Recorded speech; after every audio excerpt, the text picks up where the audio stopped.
Theta work really helps create a better work-life balance without compromising output and the way you're traditionally working, because it really allows you to have a cleaner fuel. And I'll tell you what I mean by that. I'm a testament to this, so I'll share my story.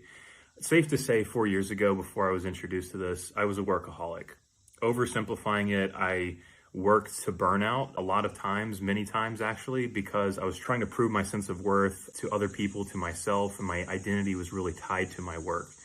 So balance was being introduced as I studied this technique, and balance is simply just using a better, cleaner fuel. So instead of operating from a empty tank, a lack, a trying to catch up, I now operate from a higher truth, which is really that I am enough, and my fuel is this clean fuel of passion, of purpose, of love for what I do and who I am. And this is that clean fuel that really drives me now, because this is the story that I wrote for myself. So if anything, I'm more effective and efficient now with something pulling me instead of this heavy pushing energy that I was used to and I was programmed to do.